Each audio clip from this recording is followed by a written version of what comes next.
E voltamos agora com o Jornal Jovem Pan, que você pode acompanhar também com imagem pelo Facebook, pela Jovem Pan News, no Face, no YouTube também. E nós vamos continuar falando sobre os programas econômicos dos vários candidatos à presidência. Eu estou aqui com o André Lara Rezende, economista, um dos pais do Plano Real e que faz parte da equipe que está formatando aí o programa econômico da candidata Marina Silva. André, boa tarde. Boa tarde, Denise. Bom, André, a gente tem visto aí várias propostas em termos de reorganização da economia. Agora, o que a gente percebe é que o quadro é muito difícil, né? A gente vê algumas propostas bastante simplistas, não é, em relação a isso, o que traz uma certa preocupação. Você enfrentou esse desafio na época do Plano Real, que o Brasil também tinha uma desorganização muito grande, e na época a grande preocupação era a inflação, domar a inflação. Hoje nós temos um brutal desequilíbrio das contas, baixo nível de investimentos, desemprego alto. Dá para atacar tudo isso ao mesmo tempo? Denise, o quadro é realmente muito grave. Diz, é muito grave. Não é como no caso, na época que antecedeu o Plano Real, quando tinha pelo menos um sintoma muito evidente, que era a inflação completamente fora de controle. Hoje isso está menos evidente, mais escondido a gravidade do quadro.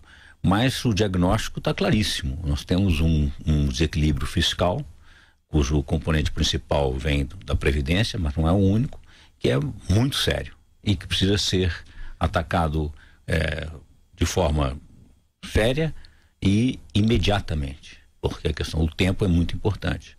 O crescimento da dívida pública, da relação dívida pública, que já está muito acima do que seria uma coisa considerada razoável para um país como o Brasil, tem que ser revertido o quanto antes, o mais cedo possível.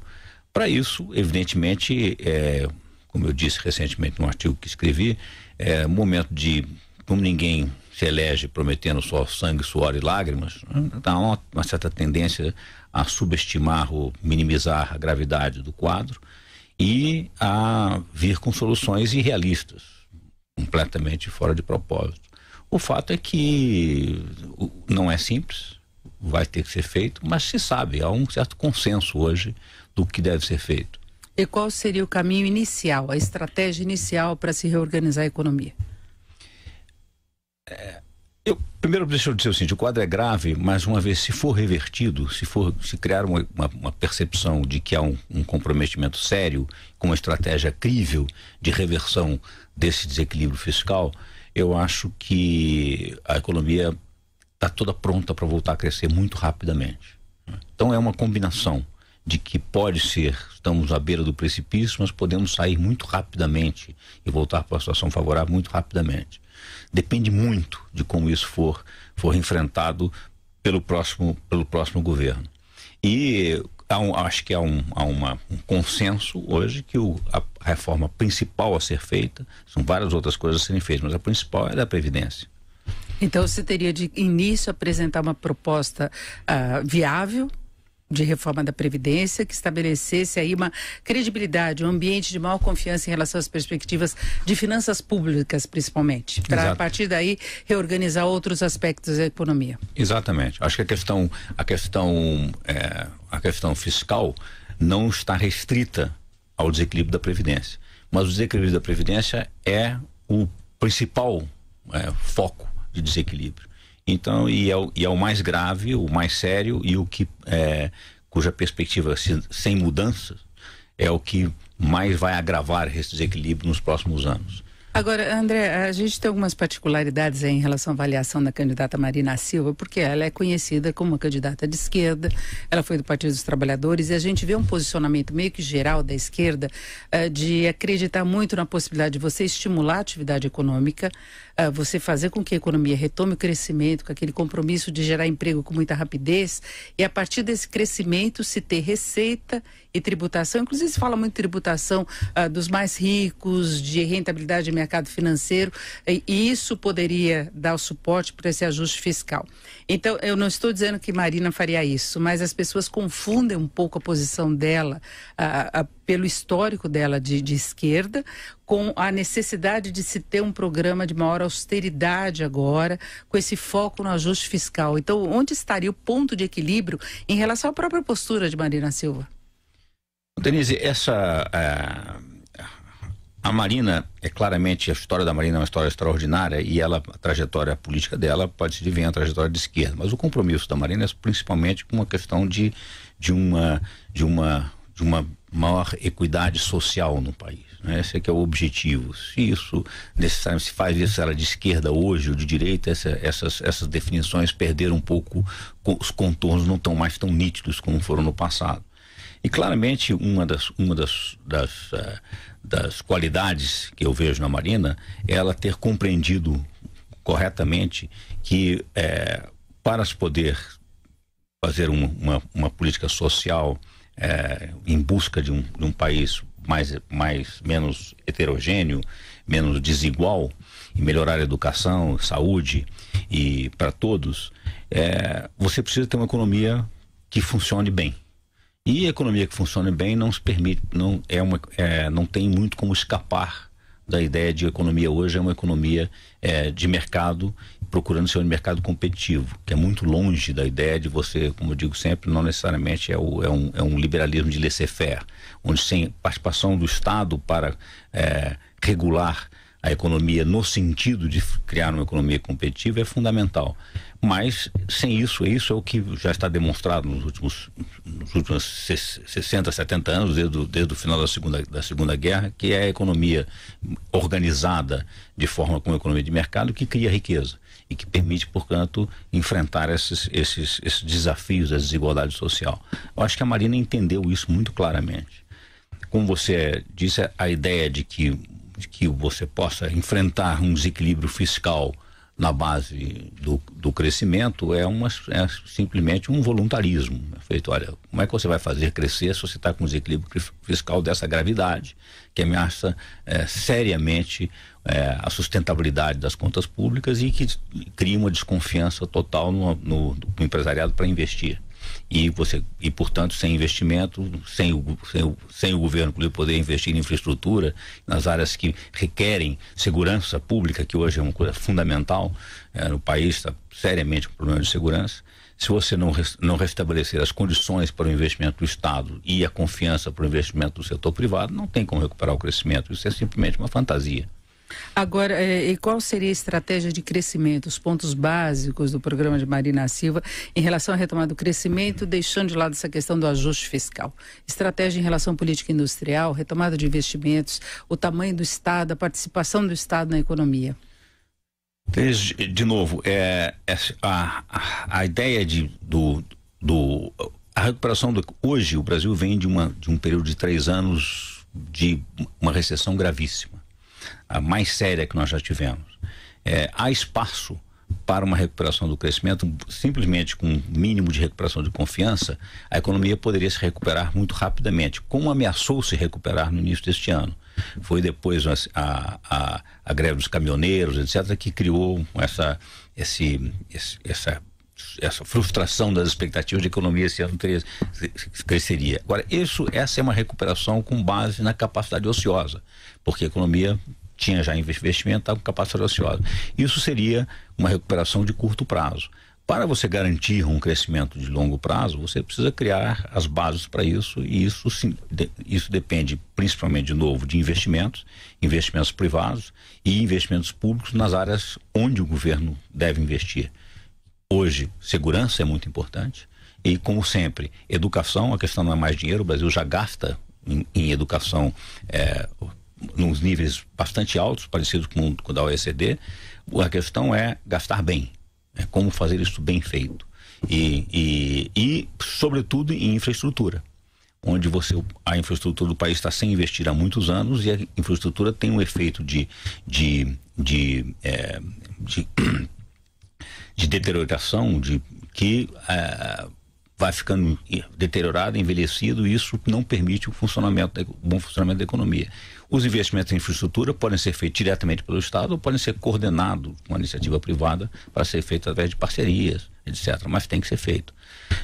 Agora, eu não acredito em política industrial, uma política de definir, o governo define como vão ser feitos esses investimentos. Esses investimentos devem ser feitos através da iniciativa privada e onde houver retorno percebido pela iniciativa privada. O governo não tem como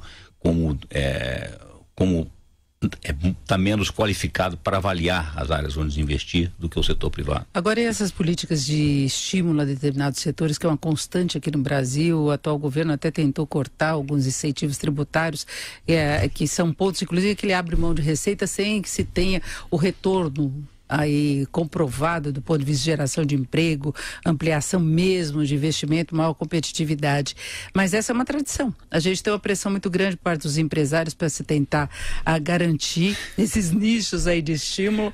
É uma tradição de muito tempo no Brasil, não é?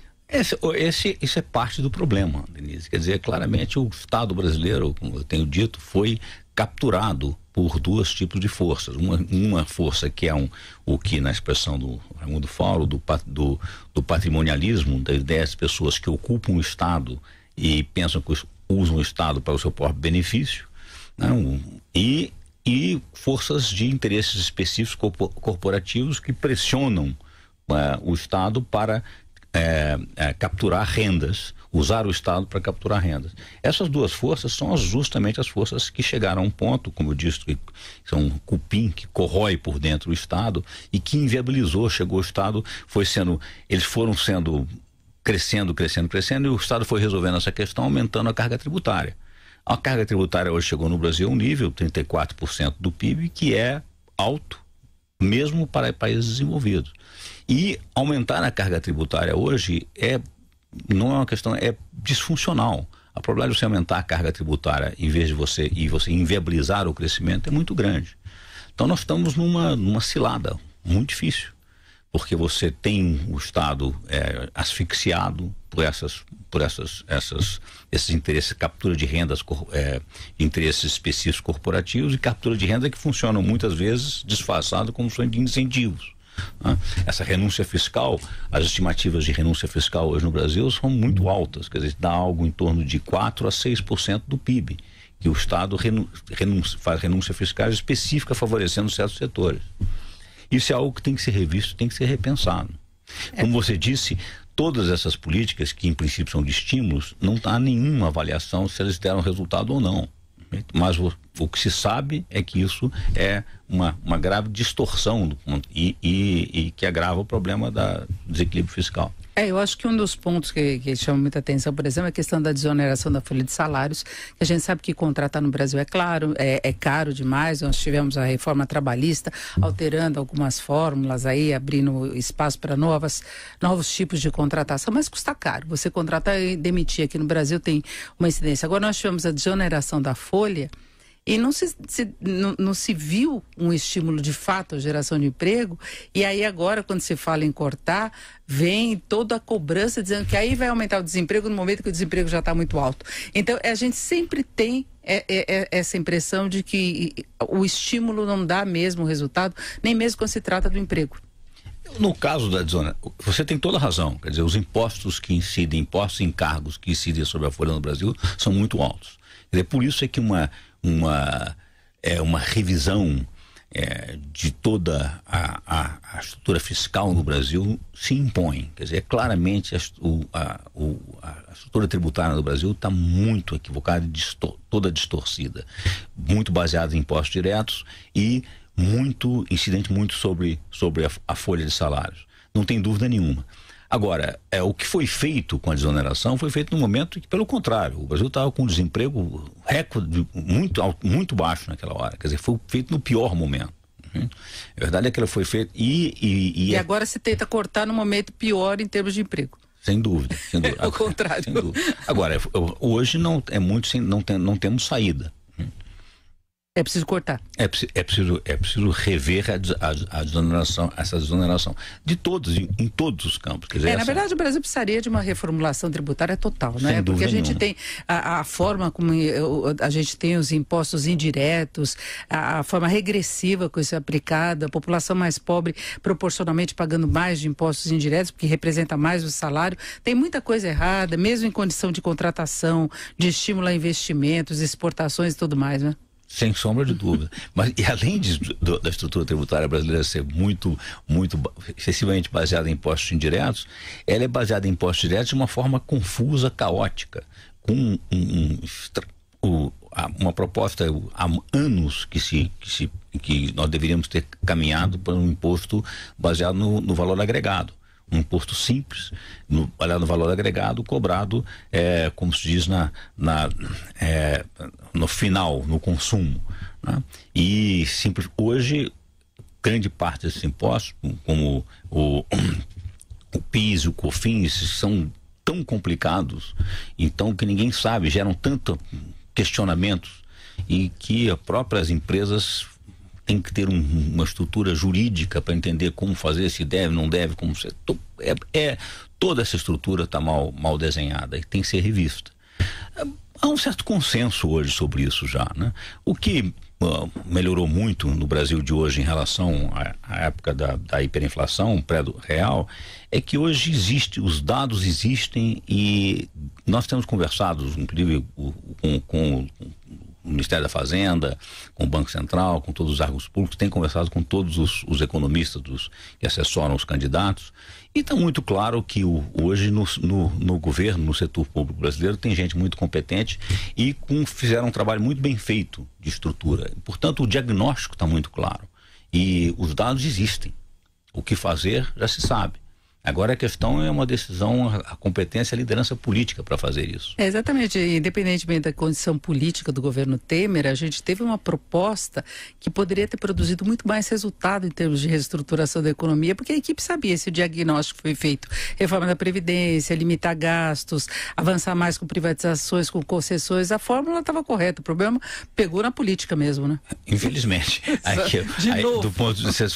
Hoje a equipe assim, técnica no governo Temer hoje é de alto nível, me parece. O problema todo foi a falta de legitimidade e sobretudo, o questionamento do governo Temer depois lá do famoso episódio da garagem. Exatamente. Bom, nós vamos agora a um rápido intervalo, daqui a pouquinho continuo conversando com o André Lara Rezende, economista, um dos integrantes aí da equipe de Marina Silva, que está formulando o programa econômico dela. Nós vamos voltar falando como buscar mais eficiência para o Estado brasileiro, para as várias áreas aí que dependem do governo, com o teto de gastos, com corporativismo, com outros entraves que nós temos à implementação de qualquer programa. Então voltamos daqui a pouquinho com o Jornal Jovem Pan, é rápido, Brasil. E nós estamos aqui hoje com o André Lara Rezende, economista, um dos formuladores aí do Plano Real e que faz parte da equipe aí que está formulando o programa econômico da candidata Marina Silva. André, nós estamos falando das dificuldades que se tem aqui no Brasil para a implementação de uma agenda que passa pela condição política, tem a pressão muito forte do corporativismo, e nós falamos em corporativismo, a gente sempre relaciona muito com funcionalismo, mas a gente sabe que existe uma pressão lobista muito forte também por parte dos empresários. Você já colocou de início que uma das prioridades no ajuste seria a reforma da Previdência. Eu queria saber qual a condição política que você veria de Marina Silva conseguir avançar com isso, sendo que ela não fez alianças agora antes da candidatura, das eleições, do resultado das urnas. Ela tentou filtrar, ela não quis fazer qualquer aliança só para ganhar mais tempo na propaganda eleitoral. Então é um dos questionamentos que se faz a candidatura dela e a viabilidade depois política para implementar propostas amplas como essa da reforma da Previdência, e essa pressão toda que se tem. Então, como convencer o Congresso a levar adiante essa conversa, como resistir à pressão, inclusive porque ela já falou da necessidade de uma reforma da Previdência que seja ampla, que não pegue apenas o trabalhador do setor privado, não é? Sem dúvida. Bom, essa questão, Denise, das alianças, eu acho que há um erro lógico nisso. Quer dizer, nós sabemos que essa configuração de forças, político-partidário no Brasil, do que se convencionou chamar dessa aí de presidencialismo de coalizão, se corrompeu. Se corrompeu, houve uma corrupção desse processo num nível, até chegar à corrupção de verdade, mas houve uma deterioração desse processo de alianças em torno de defesa de interesses corporativistas e também patrimonialistas de dentro do próprio Estado. Para romper com esse acordo corrupto, é preciso, não pode estar associado com eles. Perfeito? Essa é a primeira questão. Pergunto, portanto, diz, mas se não estiver associado com ele, como é que vai romper? Muito simples. Uma vez, você não pode associar com eles antes de vencer as eleições. Perfeito? A base, a forma que, se você se alia com os interesses corporativistas estabelecidos, político-partidários, velhos interesses político-partidários, como condição para se eleger, você ficou refém deles. Se você se elege, esses políticos, como diz, políticos podem ser acusados de tudo, menos de falta de percepção para o eleitorado. Se a mensagem foi quem o presidente eleito não vem para mudar o sistema político, as pessoas vão se alinhar nessa direção. Então é completamente diferente você fazer um acordo para se eleger com os interesses estabelecidos e escusos do Congresso, ou você, uma vez eleito, fazer um acordo, conversar em nome de uma proposta de reformas, uma vez em outras condições. É completamente diferente. Portanto, eu acho que a Marina foi corretíssimo com a ideia de dizer, olha, ela não faz um acordo pré-eleição, mas pós-eleição, na base de um projeto para o país, ela vai conversar com todo mundo.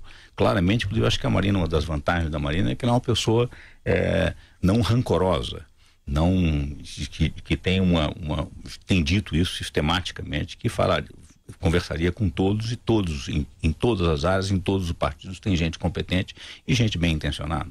E aí dependeria de uma negociação mesmo e não do tradicional tomar lá da cá, que a gente sabe que em alguns momentos chega numa condição explícita. Isso aconteceu com o governo Temer. Se tinha abertamente, olha, isso, e troca cargo e formação de ministério, que ele falou do Ministério de Notáveis, e a gente viu que isso foi completamente diferente. A equipe econômica, sim, teve pessoas com formação acadêmica, capacidade para levar adiante o programa, mas o restante do governo foi negociação, e aí entra também na questão das estatais, entra na questão de bancos públicos, que até houve uma reformulação da forma como a Caixa administra, porque também foi alvo de escândalo. Tivemos problemas no Ministério do Trabalho. Então se percebe que tem uma estrutura que teria de ser modificada no país e que passa pela revisão também do Estado também, não? Não tem dúvida.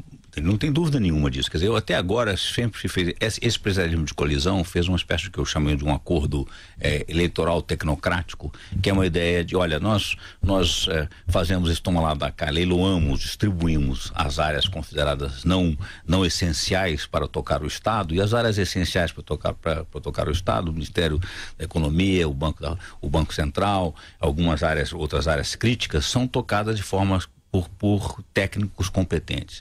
Esse acordo funcionou até recentemente. Agora, o componente eleitoral e de fisiológico do toma lá da cá inviabilizou que esse acordo possa continuar. Mesmo que você mantenha técnicos competentes e não necessariamente associados a esse fisiologismo nas áreas chaves do Estado, o Estado está inviabilizado pela questão do desequilíbrio fiscal. Então esse modelo se esgotou, não dá mais, quer dizer, o fisiologismo está inviabilizando o funcionamento do Estado, mesmo que se mantenha equipes técnicas competentes nas áreas chaves. Agora vai dar um trabalho enorme você formar toda uma equipe nas várias áreas de governo. Agora, você também já defendeu uma privatização muito mais ampla do que nós já tivemos. Não, eu acho que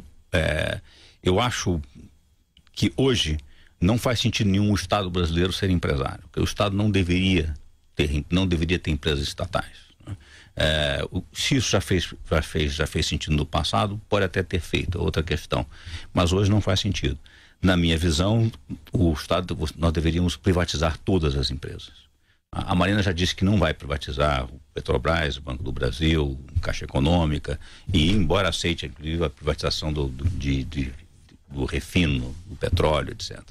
Mas por outras razões, talvez não vale a pena. Há tantas questões a serem enfrentadas agora que não precisa enfrentar essa questão agora. Mas, seriamente, eu acho que o que é um equívoco é achar que você pode usar a privatização para reduzir o déficit fiscal. Se você fizer isso, você está simplesmente reduzindo temporariamente o déficit, queimando alguns recursos para reduzir o déficit. Se você privatizar e abater dívida, isso faz sentido. Agora, se você privatizar para poder continuar gastando, isso é um equívoco. Embora eu acho que, como objetivo, o Estado não deveria ser empresário. Está demonstrado que empresas estatais agravam essa questão de corrupção e de incompetência e de distorção dos investimentos no país e de desperdício. E aqui no Brasil chega muito aquele ponto da ineficiência mesmo, que você tem, por exemplo, na área energética. Nós temos a Petrobras eficiente, mas aí é um outro problema em relação à política de preços, em relação à interferência que a empresa já sofreu e toda a legislação que envolve refino, que você citou, desde a exploração. Então, muita gente acha que quando você repassa alguma coisa para o setor privado, você está entregando patrimônio brasileiro. Nós temos aberta a situação, por exemplo, da Embraer, né, que não é nenhuma empresa mesmo estatal de fato, né, já passou, mas tem lá a Golden Share, o governo podendo ter a participação dele nas decisões mais relevantes da empresa. Então, há um apego a essa questão do patrimônio, como se o Estado brasileiro fosse altamente eficiente nas áreas em que ele atua, e a gente vê exatamente o contrário, pelo menos a maior parte, né? Isso é um equívoco. Quer dizer, o Estado é um prestador de serviço para a sociedade. E a empresa não é. A ideia de que a empresa estatal é uma empresa do país é um equívoco. A empresa estatal é de quem está operando a empresa naquele momento. É o uso do governo. Exatamente, é usada pelo governo e é mal usado. A Petrobras, você disse que a Petrobras é eficiente, a Petrobras é competente na engenharia, na prospecção de petróleo, muito competente. Agora, a Petrobras foi extraordinariamente incompetente, como está demonstrado com esse episódio do Petrolão. O desperdício, a Petrobras quase quebrou. Se ela não fosse uma empresa, aí neste caso, de estatal e com as reservas que ela tem hoje do pré-sal, a Petrobras teria quebrado. Tal foi o descalabro com que foi conduzida a Petrobras nos últimos anos, no período da Dilma Rousseff. Portanto, não tem. O Banco do Brasil já várias vezes teve que ser recapitalizado, Caixa Econômica igual. Quer dizer, isso é custo altíssimo para o país, para a população, recapitalizado com dinheiro que poderia ter sido usado para coisas muito mais importantes, infraestrutura, saúde, educação, de forma correta. Isso é que não se vê. Então isso é uma mistificação, dizer que as estatais são do povo brasileiro, não são. Elas são de quem ocupa e se beneficia delas. Agora, em que áreas que Marina avançaria com as privatizações e concessões? A Marina tem dito claramente, a questão de privatização privatização não é uma coisa simples, porque para privatizar, você tem que definir o marco regulatório das áreas. Se eu privatizar, se eu tiver uma empresa que é monopolista e eu privatizar, eu agravei o problema. Eu não posso privatizar uma empresa, um monopólio. Você transfere o domínio de mercado para o setor privado. Tudo bem, eu posso até aumentar o preço que eu arrecado na venda da empresa, porque ela é monopolista. Mas eu estou criando uma ineficiência para frente brutal. Aí que se entraria também na questão da soberania.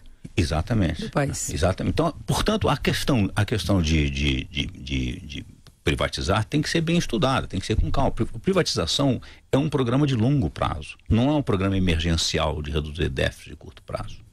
Então, aí é uma redefinição mesmo de tamanho e prioridades do governo. Esse seria o foco do programa de privatização. Sem dúvida. Acho que o programa, a Marina se propõe a ser num governo de 4 anos, e ela já disse que não apenas não procurará a reeleição se ela for eleita, como ela proporá mudar para que acabe a reeleição e passe a ter um mandato de 5 anos, ela se propõe a fazer um governo de 4 anos, que é um governo de transição, de reorganização do país para o século XXI. permitir que o país se reorganize, não apenas do ponto de vista da economia, mas também do ponto de vista político. O país está completamente destruído do ponto de vista da sua organização política partidária. É preciso alguém sem uma percepção de confronto, de antagonismo radical. O país nunca teve, que eu me lembre, um radicalismo como esse, uma tal irritabilidade e má vontade, impossibilidade de diálogo. A Marina se propõe a fazer uma espécie de 4 anos de conciliação e de organização. Então, o governo da Marina, com certeza, não seria um governo de extraordinários resultados, a não ser dizer, olha, de preparação para que o país possa ter grandes resultados da frente. Ela, inclusive, se comparou com a situação de Itamar Franco, que é exatamente que coincide com a formulação do Plano Real, que tinha um grande desafio a fazer, mas era um programa que teria de ter continuidade, teve continuidade depois no governo Fernando Henrique. Não é? Mas ela se associou exatamente a isso. Então, agora seria o governo de transição para tentar formatar refazer o Estado brasileiro e cuidar das contas públicas. Eu sei que ficou um pouco batido, um certo clichê, mas a ideia é que a Marina de fato é uma pessoa que se propõe, eu acho que é hoje quem mais teria condição de fazer um governo de união nacional, de reorganização do país nos próximos anos, para que o país realmente agora comece o país do século XXI. Agora, você falou de eficiência nas áreas em que o governo atua, e a gente tem um desafio para o próximo governo, que é teto de gastos, que está vinculado aí à capacidade de reduzir as despesas, de enquadrar todas as despesas, obrigatórias ou não, dentro de um certo limite. Alguns candidatos já falam em abrir mão, em rever o teto de gastos, outros vão propor um ajuste muito mais pesado para tentar fazer com que esse teto seja cumprido. Qual a sua visão em relação a isso e o que Marina pretende fazer? Denise, essa emenda constitucional do teto dos gastos, num governo que assumiu uma situação muito complicada e sem credibilidade como o governo Temer, funcionou como uma espécie de ancoragem fiscal das expectativas. Assim dizer, olha, isso aqui dá uma certa estabilidade, nós vamos ter que resolver a questão. Eu sou muito contra esse tipo de ancoragem formalista. Isso é muito do brasileiro, a ideia de que acreditar que você põe na lei, põe na Constituição, a coisa vai resolver. Feito. Agora, acontece que isso é exatamente o desequilíbrio fiscal, como nós conversamos aqui, é um sintoma. Você tem que atacar as causas. As causas, você mencionou, as causas são as questões das pressões corporativistas de assalto do Estado, corporativistas, patrimonialistas de assalto do Estado. Isso é que tem que ser revertido. Então não adianta você impor um teto formal, constitucional sobre o sintoma, porque vai explodir de outra forma. Você tem que, de fato, atacar as causas. Portanto, eu acho, existem duas restrições hoje constitucionais para os gastos. Tanto a PEC 95 do teto dos gastos e a regra de ouro, que impede que aumente dívida para gastos correntes. As duas coisas são uma tentativa de pôr na lei aquilo que você deveria fazer. Mas são viáveis? Eu acho que o teto dos gastos no próximo ano, nos próximos 2 anos, é possível. Agora, você corre muito risco de conseguir resolver a questão com uma boa reforma da Previdência, resolver a questão a longo prazo, porque a reforma da Previdência é muito importante. Embora ela seja fundamental, ela não vai reduzir despesas a curto prazo, nos próximos anos. Ela vai reduzir despesas à frente. Então, você reverte a trajetória de crescimento da relação da dívida pública. Mas você não reverte a curto prazo, nos próximos 2, 3 anos, os gastos. Com isso, você pode já ter recuperado a confiança e ser obrigado, por causa do teto dos gastos, a cortar gastos fundamentais, né? Porque você vai bater no teto dos gastos quando a confiança já está recuperada. Seria saúde, educação, essas áreas? Eu não gosto de usar essa coisa como... sempre se usa isso demagogicamente, sempre se vai cortar. O fato a verdade é essa, quer dizer, o governo hoje tem muito pouco gasto que são discricionários. Quase tudo está especificado por lei, formalmente. Obrigatório. Eu sou a favor de uma desconstitucionalização de toda a matéria tributária, com certeza. Quer dizer, matéria tributária não deve ser tema constitucional. Não faz sentido. Perfeito? Mais uma razão porque eu sempre fui contra a ideia da PEC do teto. Embora ela tenha tido um papel importante naquele momento, mas eu acho que é um custo muito alto. Ela vai ter que ser revista para frente. Agora, a reforma da Previdência, ela teria, então, dois aspectos. De um lado é criar uma perspectiva melhor, porque o rombo tende a crescer na medida que as pessoas se aposentam cedo e vivem mais. Então, essa é uma coisa lógica aí dentro desse contexto. Mas ela tem uma questão também de tentar reequilibrar as contas do governo aí de uma forma a tratar os vários segmentos da mesma forma. Tem vários aspectos relacionados à reforma da Previdência, né? Denise, tem um outro que você esqueceu. Além de as pessoas estão vivendo mais, por exemplo, do aumento da expectativa de vida, que é muito positivo, tem um segundo que é a inversão do crescimento demográfico no Brasil. O Brasil crescia muito rapidamente e agora o Brasil está crescendo muito menos rapidamente. Isso aconteceu no mundo todo, mas no Brasil a inversão foi mais rápida ainda do que nos países desenvolvidos. Então está havendo um envelhecimento da população. Por exemplo, a taxa de dependência, o número de aposentados em relação a pessoas na força de trabalho ativas e contribuindo, está aumentando muito, vai aumentar muito rapidamente. Esses três fatores, portanto, inviabilizam completamente o sistema previdenciário brasileiro como ele é hoje, que é o sistema de repartição, onde quem está na ativa contribui agora para pagar quem está aposentado.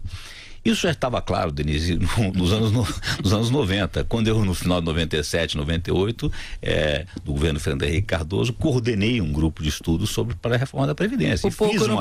E fizemos uma reforma da Previdência, uma proposta de reforma da Previdência, com uma transição para um sistema de capitalização, sistema misto. Agora, como é que seria essa capitalização? Porque isso também é proposta, por exemplo, de Ciro Gomes, uma capitalização. A capitalização, como é que seria a transição? Isso que é uma coisa muito complicada. Capitalização funciona mais ou menos como um fundo de pensão para o nosso ouvinte internauta poder acompanhar, não é?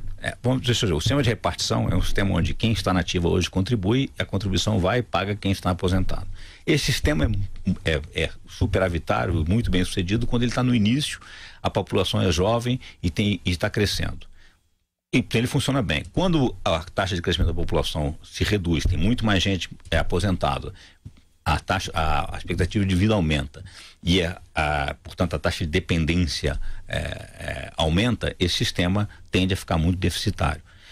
O sistema de capitalização, como você disse, é como se fosse um fundo de pensão, ou seja, a pessoa, quem está trabalhando hoje, contribui, inclusive pode ter na proposta que nós tínhamos, você tem lá atrás nos anos 90, você contribui você tem uma conta individual e você contribui para a sua aposentadoria. Você muda, portanto, a ideia de benefício definido, como é hoje, quanto você tem o direito, você tem para a contribuição definida. Você tem uma contribuição obrigatória, essa contribuição investida ao longo dos anos vai garantir a sua aposentadoria lá atrás. Por definição, esse sistema está em equilíbrio, perfeito? E esse é o sistema de capitalização. Mas, como você disse, ao passar do sistema de repartição para o sistema de capitalização, você cria um grande problema.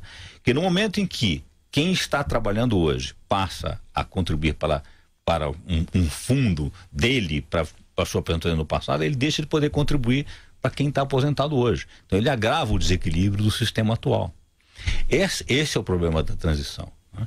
Isso tem solução, mas ele explicitaria um aumento da dívida na transição. Por isso que deve ser feito ao longo de um tempo. Ter um ajuste de longo prazo. Um ajuste de longo prazo. E na situação, nos anos 90, eu achava que isso era perfeitamente viável de ser feito, já ser introduzido naquela época. Mas daria para fazer isso agora? Agora eu acho muito difícil, porque a situação fiscal é muito grave, a situação da Previdência já atingiu um nível muito sério. Então a capitalização ficaria mais para frente? Eu acho que você não pode criar o sistema misto de repartição e capitalização agora, nem um misto, nem dar início, você pode dar início na margem, como foi feito no sistema da aposentadoria pública, né? Você pode dizer, olha, a partir de agora quem entra na força de trabalho entra no sistema de capitalização. Isso você pode fazer, mas você teria que fazer isso, provavelmente você vai fazer isso mais para frente, será um passo seguinte da reforma da Previdência já depois. Atualmente a reforma da Previdência é emergencial. E é uma dor de cabeça em todo mundo. Na verdade, a gente vê com todos os países passando por essa situação. Os países europeus já tiveram problemas em relação à Previdência, aqui na América Latina também. Tivemos graves manifestações e tal, porque as pessoas não querem. Agora, você citou um ponto, e a gente precisa falar rapidamente disso, que estamos chegando ao final, André, de que no sistema de capitalização a pessoa pagaria para ter o direito ao benefício no depois de aposentada. Agora, muitas pessoas têm essa ideia, que faz aquela conta, olha, eu estou pagando desde que eu comecei, e tem aquela alegação de alguns que começaram a trabalhar com 15 anos, com 16 anos, então eu tenho o direito de me aposentar e receber depois. Então as pessoas fazem essa conta direta e não é exatamente assim. Você contribui para um sistema que tem que bancar todo mundo que for se aposentando ao longo do tempo, é isso. Exatamente. O sistema de capitalização é um sistema que atuarialmente, por definição, tá equilibrado. E o sistema de repartição não, ele pode estar, ele é atualmente como é desequilibrado. O quanto você contribuiu pode ser muito inferior ao que você vai receber de aposentadoria lá na frente. Então esse desequilíbrio atuarial do sistema de repartição é muito sério, especialmente se você tem aposentadoria por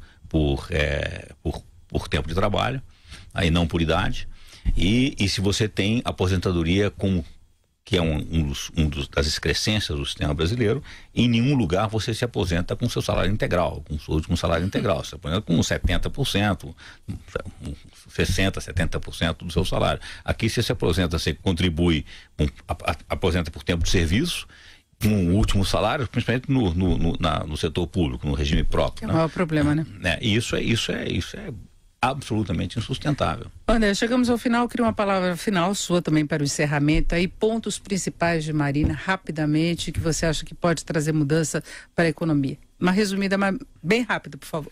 Eu acho que o Marina tem a consciência e a decisão, a firmeza de fazer essas reformas, esses reajustes, que reverterão esse mal-estar do país e como dissemos aqui no início, eu acho que o país já no ano que vem, com isso revertido, poderia crescer, usando a capacidade ociosa e preparar o país para o século XXI, especialmente com os investimentos na área hoje, que é a área de tecnologia, simplificando o Estado, reduzindo a burocracia, facilitando a vida das pessoas e facilitando a vida das empresas e dos empresários. Nós conversamos com o André Lara Rezende, economista, um dos formuladores do Plano Real lá atrás e que agora participa também da formulação do programa da área econômica da candidata Marina Silva. André, muito obrigada pela sua participação aqui no Jornal Jovem Pan. Uma ótima tarde. Obrigado a você, Denise.